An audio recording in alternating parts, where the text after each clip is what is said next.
July 7th, 1944, 4:45 in the morning. The island of Saipan, in the Pacific Ocean, 1,400 miles south of Tokyo. A soldier named Thomas Baker was lying on the ground near a small tree on the Tanapag Plain. He had been shot multiple times. His rifle had been battered to pieces in hand-to-hand combat. The men around him were retreating through the smoke and the bodies of their friends. Thousands of Japanese soldiers were still moving through what had been the American lines. Baker could not walk. He could not stand. And the comrade who had been carrying him had just been shot himself. Baker looked at the men around him. He told them to leave.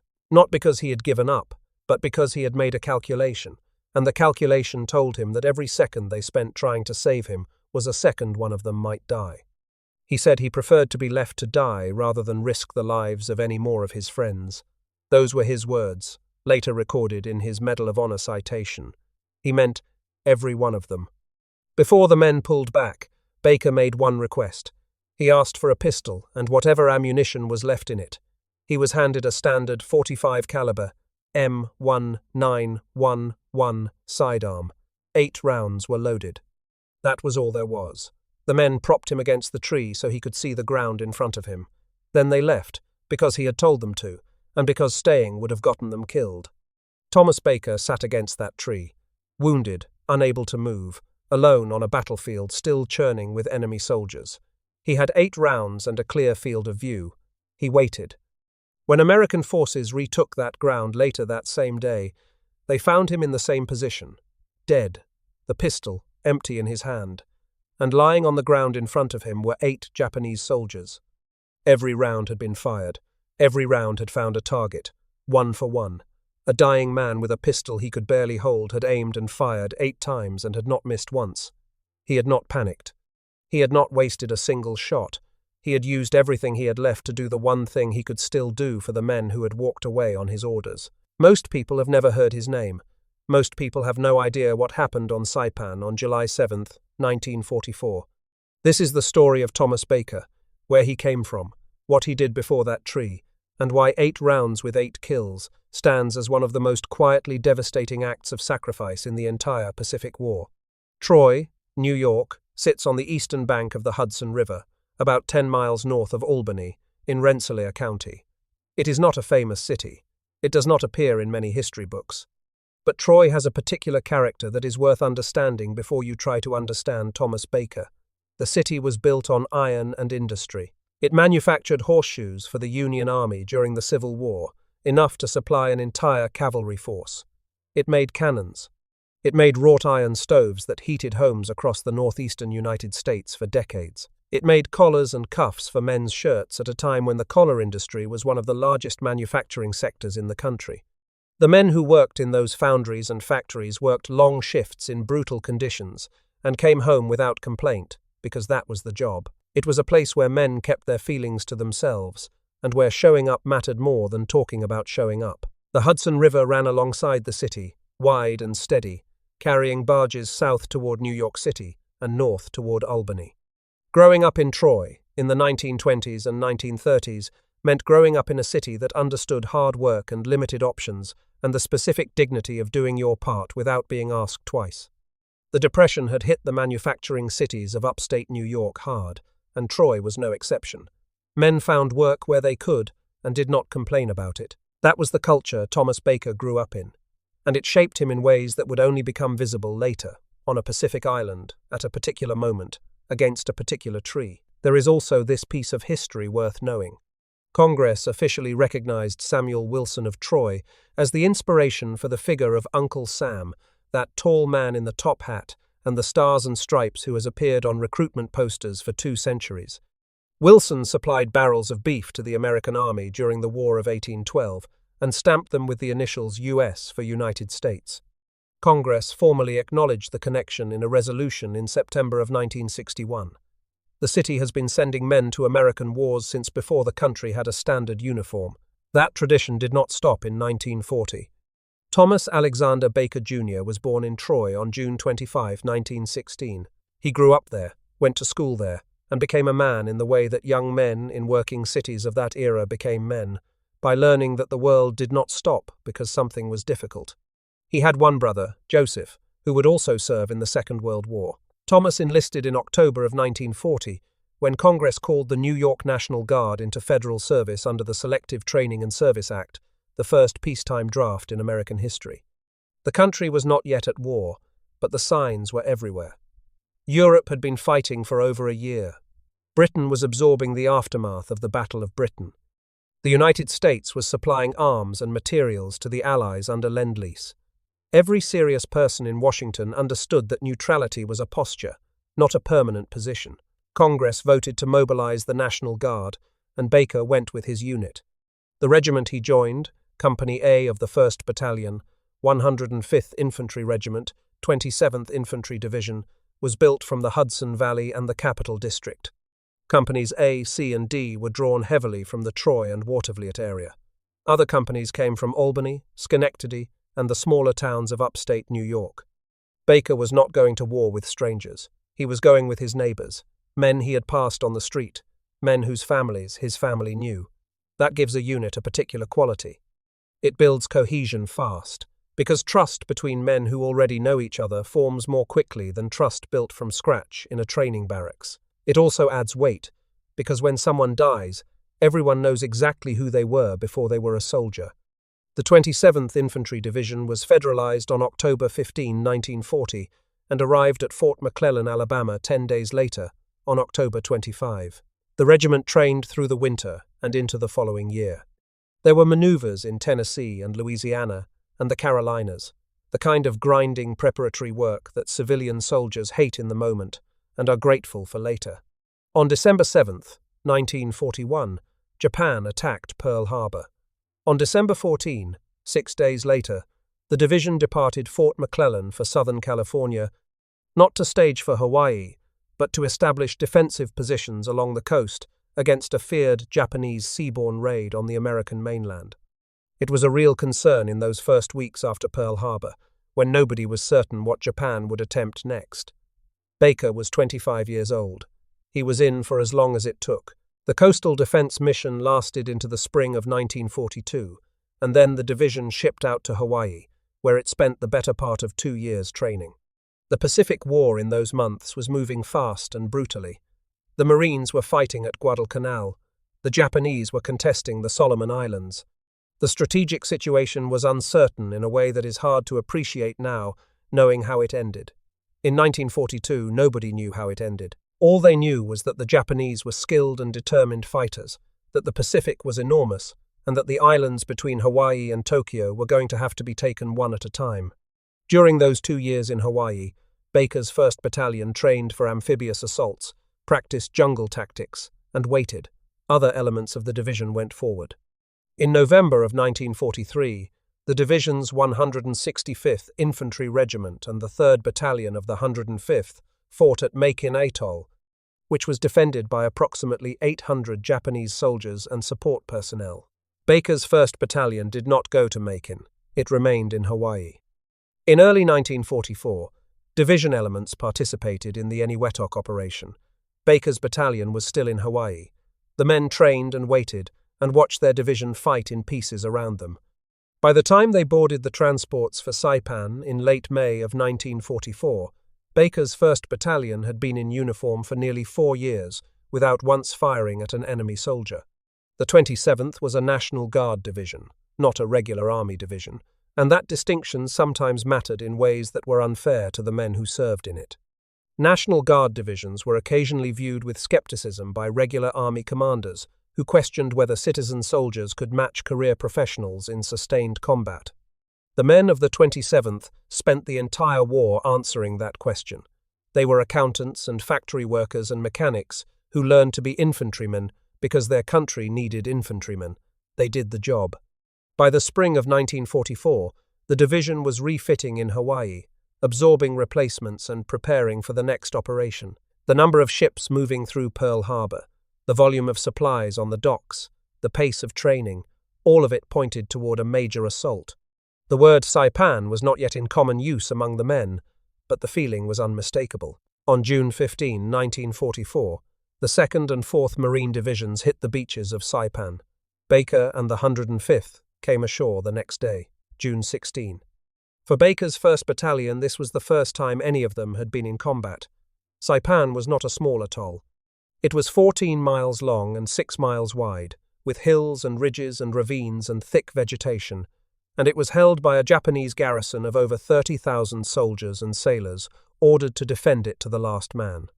The stakes were understood on both sides. Prime Minister Hideki Tojo had publicly told the Japanese people that Saipan was absolutely impregnable, a line he could not afford to have contradicted. American military planners had explained to President Franklin Roosevelt that taking the Mariana Islands would put the new B-29 Superfortress bombers within range of the Japanese home islands for the first time in the war.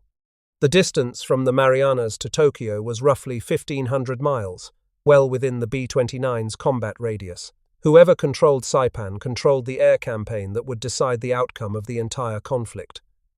Every Japanese soldier on the island understood this. Every American soldier landing on the beach understood it too. The knowledge did not make it easier, it made it worse. As Lito Airfield fell on June 18, the 105th then turned east toward Nafutan Point, the southeastern tip of the island, where a concentrated force of Japanese defenders had dug into the coral ridges and the coastal caves. Machine gun positions in the high ground covered every approach. Moving infantry across open ground meant taking casualties with every 100 yards gained. On June 19, the 1st Battalion was pushing east toward a ridge line that the Americans had designated Ridge 300 after its elevation. Japanese machine guns in the high ground had pinned the advance. The strong point needed to be destroyed from the front. Baker did not wait for orders. He went to a comrade, borrowed a bazooka, and moved forward alone, past his own company's lines. Across open ground being covered by Japanese rifle and machine gun fire directed at him because he was a visible target moving toward them. He got within 100 yards of the emplacement. He knelt. He aimed. He fired. The strongpoint was destroyed. The ridge opened up. Company A went through. Baker picked himself up and went with them. For most men, that single action would be the defining moment of their service. For Baker, the citation would mention it, but not dwell on it. There was more coming. Some days later, while Company A was advancing across open ground on Saipan, Baker dropped back on his own initiative to guard the rear of the column. He had no order to do it. He understood that infantry moving in a line through enemy-held terrain needed someone watching behind as well as in front. He was right. He found a group of Japanese soldiers who had let the American column pass them and were preparing to attack from the rear. 2 officers and 10 enlisted men. Baker killed all 12 before they could act. He moved further back and found 6 more concealed soldiers. He killed those too. Then he returned to his unit, and the advance continued. 18 men. No announcement. He came back, the column kept moving, and that was that. By early July, the strategic picture on Saipan had already been decided, even if the fighting had not. The Battle of the Philippine Sea on June 19 and 20, 1944, had been a catastrophic defeat for the Imperial Japanese Navy. The carrier-based air power that Japan had built over decades was shattered in 2 days of combat that American pilots would later call the Marianas Turkey Shoot. More than 600 Japanese aircraft were destroyed. 3 Japanese carriers were sunk. The fleet that might have supported the Saipan garrison retreated and did not return. No reinforcements were coming. No evacuation was possible. The surviving Japanese forces on Saipan were compressed into an ever-shrinking pocket in the northern end of the island. Lieutenant General Yoshitsugu Saito, the senior army commander, and Vice Admiral Chuichi Nagumo, who had led the carrier strike force that attacked Pearl Harbor in December of 1941, were both in that pocket. On July 6, Saito issued his final order. He acknowledged that further resistance was no longer materially possible, pledged that he and his men would die delivering one final blow to the Americans, and directed every remaining soldier to gather and launch a mass attack southward before dawn the following morning. The order set no objective beyond dying with the enemy. There was no ground to hold, no position to defend. In Japanese military culture, this kind of final sacrifice was called gyokusai, meaning the shattering of a jewel, a death chosen over the dishonor of surrender. It was not a tactical decision, it was a statement. Saito and Nagumo both took their own lives on July 6. They would not be there to see what they had set in motion.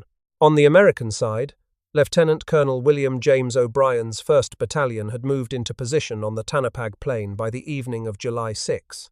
O'Brien was a National Guard officer from Troy, with more than 2 decades of service in the 105th. He was the kind of commander who led from the front without apology, whose men trusted him completely and worried about him constantly. The plain was a narrow coastal strip hemmed in by the beach to the west and the hills to the east, crossed by a narrow-gauge sugarcane railroad that had once carried harvested cane to the island's mill. O'Brien's men held the right side of the line along the railroad. To their left, along the beach, was Major Edward McCarthy's 2nd Battalion. Between them was a gap in the line. O'Brien knew about it. He reported it up the chain of command and requested additional troops to cover it before dark on July 6. The request went unanswered. The men settled into their foxholes and tried to sleep. Most of them could not. At 4:45 in the morning on July 7th, the Japanese came. What came down the Tanapag Plain in the pre-dawn darkness was not a military operation in any conventional sense. It was a flood. Between 3,000 and 5,000 Japanese soldiers moved south in a dense mass, screaming, running where they could still run, walking where they could not. Officers led from the front with their swords drawn and raised. Soldiers with rifles, soldiers with bayonets, sailors armed with nothing but knives, wounded men who had been carried to the assembly point on stretchers because they would not be left behind. Some carried bamboo spears, some were unarmed entirely. They came anyway.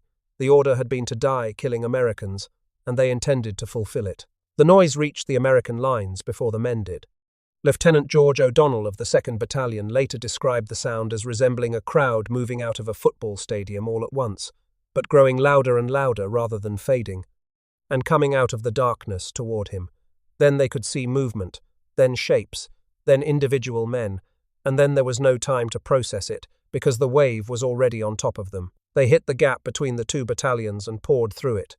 Within minutes, Japanese soldiers were inside the American perimeter, in numbers that no foxhole line could contain. The forward positions were overrun. Men fell back. Some held. Some were cut off entirely.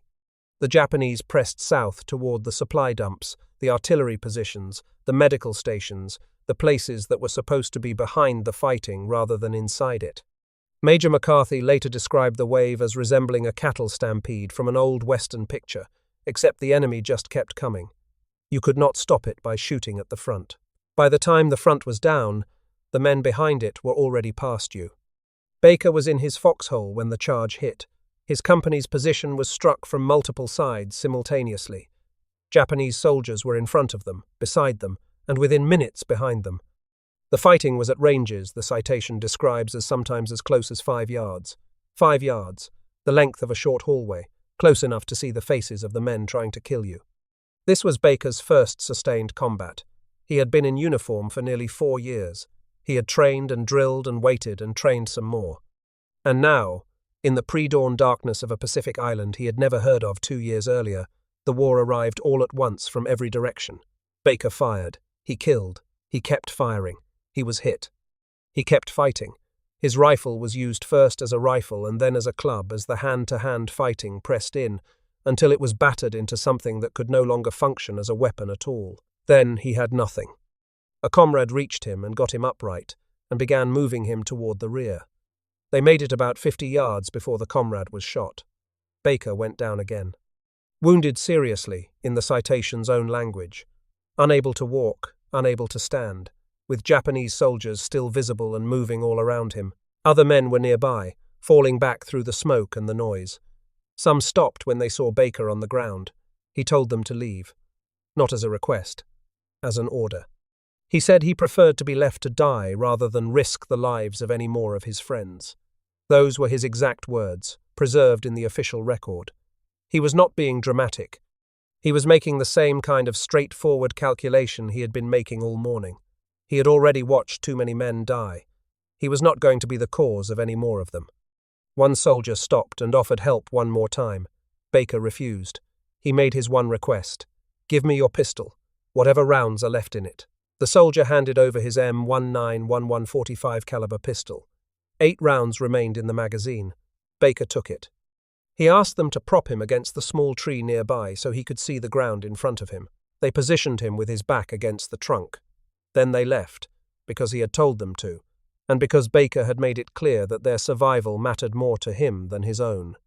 He sat against that tree, dying, alone, with a pistol in his hand and 8 rounds loaded, and the sounds of the battle still moving around him in the darkness and the smoke. He had no way of knowing how much time remained.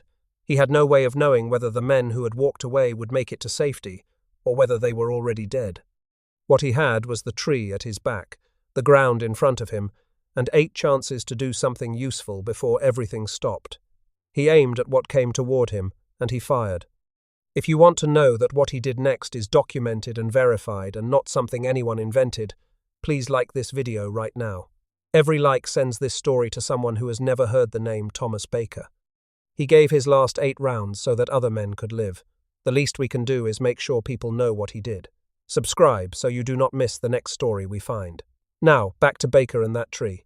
The battle on the Tanapag Plain continued for hours after Baker was left behind. Lieutenant Colonel O'Brien, commanding the 1st Battalion from the front as he always did, had already been wounded in the shoulder. He kept fighting. His Medal of Honor citation records that he fired at the enemy with a pistol in each hand and, after his ammunition was exhausted, commandeered a jeep with a .50 caliber machine gun mounted on it and kept firing into the advancing waves until he was killed. O'Brien was from Troy. He and Baker had trained together in the 105th since 1940. They died within a few hundred yards of each other, within roughly the same hour. About 50 yards behind the 2nd Battalion's line, Captain Benjamin Salomon, who had trained as a dentist and was serving as a battalion surgeon, covered the evacuation of approximately 30 wounded soldiers from an aid station that was being overrun. He took over a water-cooled .30 caliber Browning machine gun, repositioned it, and held it while the wounded escaped. He was found dead at the gun with 98 Japanese soldiers piled in front of his position and 76 bullet and bayonet wounds on his body. 3 men from the same regiment on the same morning, each choosing to stay rather than go, each buying time with their lives so that other men could survive. The Banzai charge finally exhausted itself in the late morning hours of July 7th. Marine reserves moved up from the south. American artillery hammered the retreating Japanese once it had clear fields of fire. By the afternoon, American forces had retaken all the ground lost in the opening hours of the assault. Army Major General George Greiner conducted a body count after the fighting and recorded 4,311 Japanese dead from the charge, the highest count from any single Banzai attack in the Pacific War. Of those, 2,295 had died directly in front of the 1st and 2nd Battalions of the 105th Infantry. Another 2,016 were found in the rear areas where the charge had broken through. It should be noted that a later commission ordered by Admiral Raymond Spruance disputed this figure, putting the count at between 1,500 and 3,000, and Admiral Holland Smith eventually accepted the lower estimate. Whichever figure one uses, the scale of the assault was unlike anything American soldiers had faced in a single engagement before. The American cost was devastating. The 1st and 2nd Battalions of the 105th had entered the battle as functioning combat units. They came out of it as fragments. 406 men killed, 512 wounded. Companies that had started with 150 men were down to 20 or fewer. Some platoons had no survivors at all.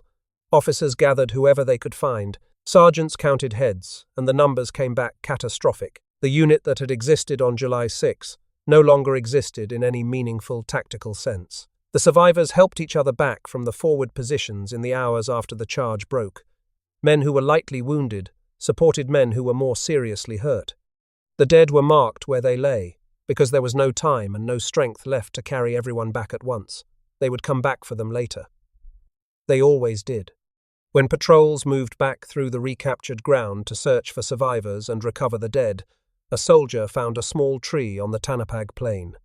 There was a man sitting against it, leaning back with the posture of someone who had been placed there deliberately, someone who had not fallen but had stayed. His back was against the bark. His hand held a pistol. The pistol was empty. Lying on the ground in front of him, close enough that the nearest of them might almost have reached him before he fired, were 8 Japanese soldiers, all dead. The patrol checked the man's identification. Thomas Alexander Baker, Company A, 1st Battalion, 105th Infantry. They counted the bodies in front of him. 8. They counted the casings on the ground. 8. They looked at the pistol. Empty. The mathematics were exact and left nothing to interpretation. A man who could not stand, who had refused evacuation so that other men could live, who had been given a pistol with 8 rounds by a soldier moving back through the chaos, had sat against that tree while dying and fired every round without missing once. He had used a standard M1911 pistol, the same sidearm issued to American infantry since before the First World War. 7 rounds in the magazine and 1 in the chamber. 8 total. 8 used. Every one of them had gone somewhere it was meant to go. There is no dramatic last word recorded. There is no letter, no final transmission, no eyewitness account of what Baker said or did in his last minutes alone. There is only the evidence he left on the ground in front of him, and the word the Army chose to put in the citation that would follow. Calmly. The War Department issued its formal citation on May 9, 1945, under War Department General Orders, number 35. It described Baker as severely wounded, carried toward the rear by a comrade, and propped against a small tree. The citation's closing words described him as propped against a tree, pistol in hand, calmly facing the foe when last seen alive. When Baker's body was later found in the same position, the gun was empty, and 8 Japanese soldiers lay dead before him. His deeds were in keeping with the highest traditions of the United States Army. Calmly facing the foe. Read that phrase carefully. The Army put it in writing. The men who reported what they had seen used that word.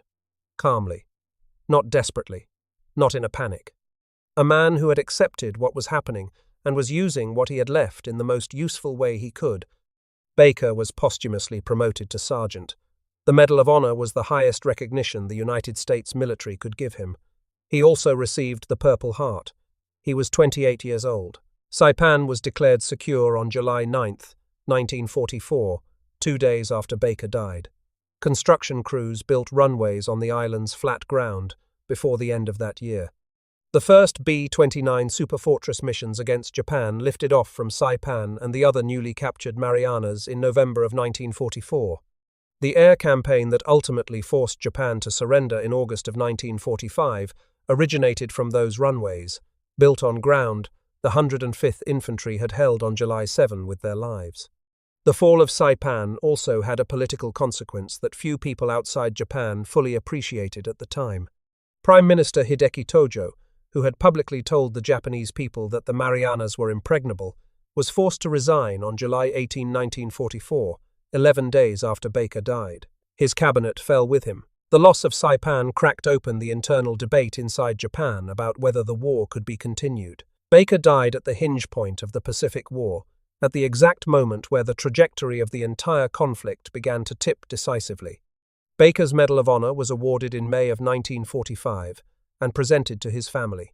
His remains rested for decades at the National Memorial Cemetery of the Pacific in Honolulu, Hawaii, known as the Punch Bowl, among thousands of Pacific War dead. In 1999, 55 years after his death, his remains were brought back to New York and reinterred at the Gerald B. H. Solomon Saratoga National Cemetery in the town of Saratoga, Saratoga County. Section 8. Site 530. He is home. His battalion commander, William O'Brien, also from Troy, also killed on July 7th, also awarded the Medal of Honor posthumously, is buried not far away.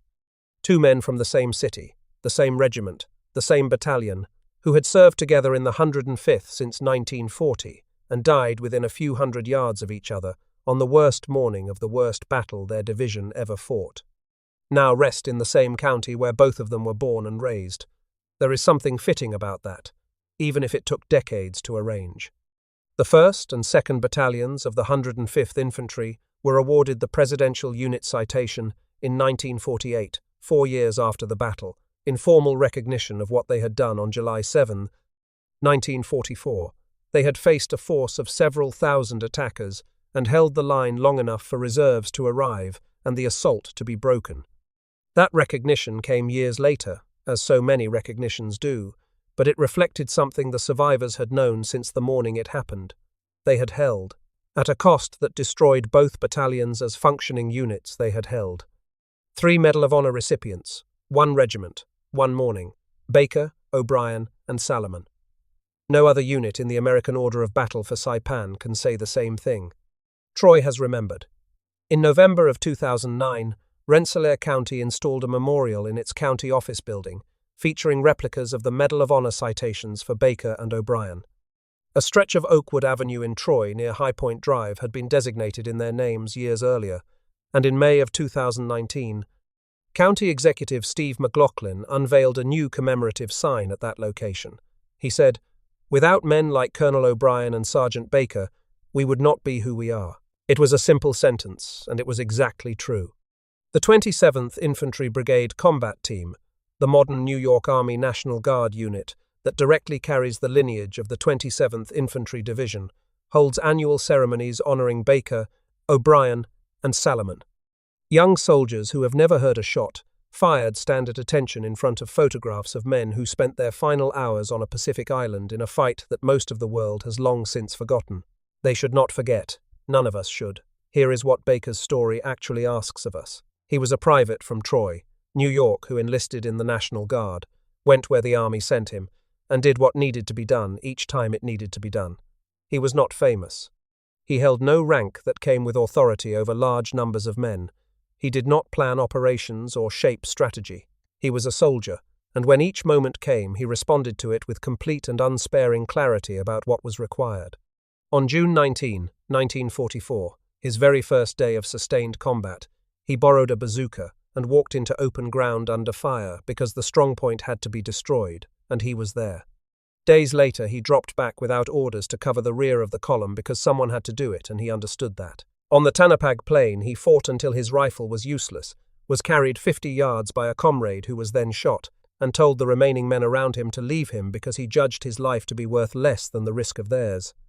And then, against that tree, with 8 rounds in a pistol, he used all 8 on targets that mattered, not on himself, not held in reserve, not fired into the air. All 8. All 8 found something. That is not courage in the way movies show it. Movies show courage as a man charging forward with something heroic to say. That is one kind of courage. What Baker showed at that tree was quieter and in some ways more demanding. It was the courage of a man who has already accepted the worst outcome and is simply asking himself what he can still do that is useful. The answer he gave was 8 shots. He took them all. There is something else worth acknowledging. Baker had a choice at that tree that is rarely discussed. He could have used one of those 8 rounds on himself, to end the pain faster, to ensure he did not fall into enemy hands. Some soldiers in his situation made that choice, and no one who did so deserves judgment for it. But Baker did not make that choice. He pointed the pistol outward. He used every round he had on the enemy, not on his own suffering. That single fact tells you a great deal about where his mind was in those final minutes. He was still doing his job. The job was to protect the men around him, and he was going to do that job until the pistol was empty, which he knew it would be, which it was. The Medal of Honor exists to recognize actions above and beyond the call of duty. That phrase can start to sound like a formality when it is repeated often enough. Baker's story is a reminder of what it actually means. His call of duty, by any reasonable measure, had been exceeded before he ever reached that tree.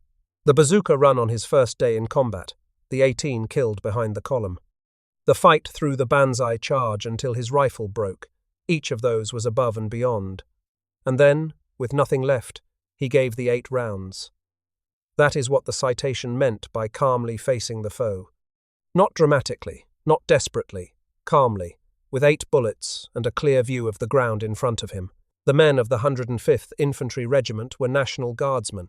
They were not professional soldiers who had chosen the military as a career. They were civilians who had been called up, trained, and sent to one of the most brutal combat theaters in the history of modern warfare. Baker had been away from Troy since October of 1940. He had spent years in training in Alabama, on the California coast, in Hawaii, before arriving at Saipan for his first fight. Saipan was the first time any of them had heard live fire directed at them. That morning on the Tanapag Plain was not his second or third battle. It was his first. And still he fought until the rifle broke. And still he told the men around him to leave. And still he asked for 8 rounds and used every one. He had been through enough that no one would have questioned him for accepting evacuation when his rifle broke, for letting the comrade who was carrying him make the call about where they stopped, for spending those 8 rounds differently, nobody would have said a word. He chose differently. And that choice, made by a civilian-turned-soldier on his first day of real combat, is what makes his story matter beyond the facts of the battle itself. Across the Pacific, across Europe, across North Africa and the mountains of Italy, ordinary men from ordinary places made extraordinary decisions because the moment demanded it, and they were in the moment. Most of those decisions went unrecorded. Most of those men never received recognition of any kind. Baker's Medal of Honor reached his family in 1945. His remains did not come home to Saratoga County until 1999. Both of those are facts, separate and significant. The medal was a recognition. The homecoming was a different kind of reckoning. 55 years is a long time to wait for either one. We will never know exactly what Baker was thinking at that tree. We do not know if he heard the battle shifting as the morning wore on. We do not know whether he thought about the streets of Troy or the men of Company A somewhere ahead in the smoke, or what he was leaving behind. The record does not tell us those things. The record tells us the tree, the pistol, the 8 rounds, and the 8 bodies. That is what he left behind as evidence of who he was. It is enough. Thomas Alexander Baker, Jr., born June 25, 1916, Troy, New York, died July 7, 1944, Tanapag Plain, Saipan, Sergeant, United States Army. Medal of Honor, 8 rounds, 8 kills, calmly facing the foe. He was 28 years old. He used everything he had and wasted nothing. Hit that like button right now. Not for this channel, for him, for the 28-year-old from Troy who asked for a pistol and made every single round count. Every like sends this story to someone who has never heard it. Every share puts his name in front of someone who should know it. He spent his last 8 rounds protecting the men around him. The least we can do is give him a few seconds of our time. Subscribe and turn on notifications. Every week this channel goes into archives, official records, Medal of Honor citations, and military histories to find men like Baker, men who were not famous, men who did not survive to tell their own story, men whose names are on headstones in national cemeteries that most people pass without stopping to read. We find those names and we say them out loud, because those men earned the right to be heard. Drop a comment right now. Tell us where you are watching from. The United States, the United Kingdom, Canada, Australia, New Zealand, India, Germany, wherever you are. Tell us if someone in your family served. Tell us their name, their branch, where they served. This comment section is a roll call. Every name in it belongs to someone who showed up when their country needed them, and every one of those names deserves to be said. Thomas Alexander Baker, Jr., Sergeant, Company A, 1st Battalion, 105th Infantry Regiment, 27th Infantry Division, United States Army, Medal of Honor.